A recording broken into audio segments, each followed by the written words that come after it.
கர்த்தருடைய பரிசுத்த நாமத்திற்கு மகிமை உண்டாகட்டும். எனக்கு அன்பான சகோதர சகோதரிகளுக்கு ஆண்டவராகிய இயேசு கிறிஸ்துவின் இனிய நாமத்தில் நல்வாழ்த்துதலையும் வணக்கத்தையும் தெரிவித்துக் கொள்கிறேன்.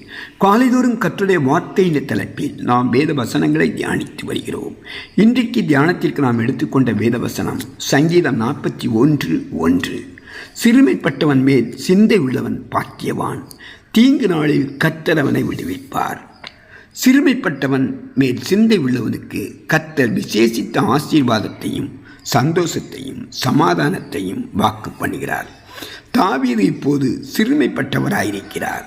அவருடைய சிநேகிதர்கள் அவர் மேல் சிந்தை உள்ளவர்களாக இருக்கிறார்கள். அவர்கள் தாவீதுக்கு உதவி செய்கிறார்கள். தாவீதின் சத்துருக்கள் அவருக்கு விரோதமாக அநேக தீங்குகள் செய்கிறார்கள். அந்த தீங்குகள் எல்லாவற்றையும் விட அவருடைய சிநேகிதரின் உதவிகள் தாவீதுக்கு அதிகமாய் கிடைத்திருக்கிறது. தாவீது தன்னுடைய சத்துருக்களை பற்றி நினைக்கும் போது தன்மேல் சிந்தை உள்ளவர்கள் தன் சிநேகிதரால் பற்றியும் நினைக்கிறார். அவர்கள் பாக்கியவான்கள் என்று சொல்கிறார். கர்த்தர் தீங்கு நாளில் விடுவிப்பார் என்று சொல்லி அவர்களை ஆசீர்வதிக்கிறார். தாவீது சிறுமைப்பட்டவன் மேல் சிந்தையுள்ளவனாயிருக்கிறார். நெருக்கப்பட்டவர்கள் மேலும் ஒடுக்கப்பட்டவர்கள் மேலும் தாவீது உதவி செய்திருக்கிறார். தரித்திரருக்கும் ஆதரவற்றவர்களுக்கும் தாவீது ஆதரவாயிருந்து அவர்களுக்கு நியாயம் செய்திருக்கிறார். கர்த்தர் தம்முடைய வாக்குத்தத்தத்தின் பிரகாரமாக தன்னை விடுவிப்பார் என்றும் தாவீது அதிக நிச்சயத்தோடு இருக்கிறார். தாவீது இப்போது வியாதிப்படுக்கையில் கர்த்தர் இந்த சூழ்நிலையை தன்னை தாங்குவார், தனக்கு உதவி செய்வார் என்று தாவீது விசுவாசத்தோடு சொல்கிறார். சிறுமைப்பட்டவன் மேல் சிந்தை உள்ளவனுக்கு கிடைக்கும் ஆசீர்வாதங்கள்: தீங்கு நாளில் கர்த்தர் அவனை விடுவிப்பார், பாதுகாப்பார், உயிரோடு வைப்பார், பூமியில் அவனை ஆசீர்வதிப்பார், சத்துருக்களிலிருந்து விடுதலையாக்குவார், படுக்கையின் மேல் வியாதியாய் கிடைக்கும் போது அவனை தாங்குவார். சிறுமைப்பட்டவன் மேல் சிந்தை உள்ளவன் பாக்கியவான் என்று தாவீது இந்த வாக்கியத்தில் நமக்கு சொல்லியிருப்பது நமக்கும் சொல்லப்பட்டிருக்கிற பொதுவான ஆலோசனையாகும்.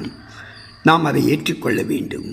கர்த்தராகிய இயேசு கிறிஸ்துவும் தம்முடைய மலைப்பிரசங்கத்திலே மத்தேயு 5:7 இரக்கமுள்ளவர்கள் பாக்கியவான்கள், அவர்கள் இரக்கம் பெறுவார்கள் என்று உபதேசம் செய்திருக்கிறார். நமக்கு இரக்கம் தேவை, தேவனுடைய உதவியும் ஒத்தாசையும் தேவை. நாம் தரித்திரர்களுக்கும் ஒடுக்கப்பட்டவர்களுக்கும் இரக்கம் காண்பிக்கும் போது தேவன் நம்மேல் இரக்கம் காண்பிப்பார். தரித்திரர்கள் சரீர பிரகாரமாகவும் தங்கள் சிந்தையினாலும் தங்கள் பொருளாதார நிலைமையினாலும் தரித்திரர்களாயிருக்கலாம். தங்கள் வாழ்க்கையில் சோர்ந்து போயிருக்கலாம். நாம் அவர்களுக்கு ஆதரவான வார்த்தைகளை சொல்ல வேண்டும். அவர்களை பார்த்து கண்டும் காணாதவர்கள் போல ஒதுங்கிவிடக்கூடாது.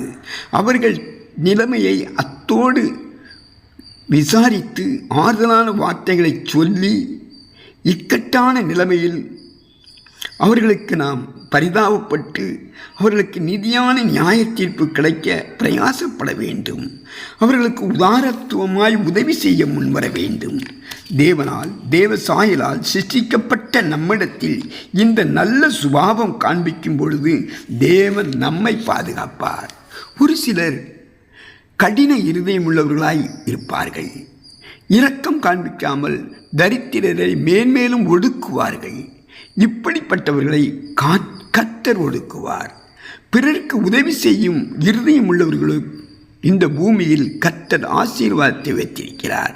இவர்களுக்கு விரோதமாக மரண ஆபத்துக்கள் வந்தாலும் கர்த்தர் இவர்களை பாதுகாத்து பூமியிலே உயிரோடு வைப்பார். நமக்கு விரோதமாக சத்துருக்கள் அநேக தீங்குகள் செய்யலாம். நம்மை மனம் முடிவுக்குள்ளாக்கலாம். பல பிரச்சனைகள் வரலாம். அது நம்மை பாதிக்காது. இந்த பூமியில் ஆசீர்வாதமாக இருக்க வேண்டுமென்றால் நாம் சிறுமைப்பட்டவர்கள் மேல் சிந்தை உள்ளவர்களாக இருக்க வேண்டும். அடுத்ததாக, சிறுமைப்பட்டவன் மேல் சிந்தை உள்ளவர்களுக்கு வியாதியே வராது என்று கர்த்தர் வாக்கு பண்ணவில்லை. வியாதியாய் இருக்கும்போது கர்த்தர் நம்மை தாங்குவார். அந்த வியாதியை நாம் பொறுமையோடு சகித்து கொண்டிருந்தோமானால் கர்த்தர் நம்மை குணப்படுத்துவார். விசுவாசத்தோடு சொல்லுவோம். நம்முடைய சரீரம் வியாதியால்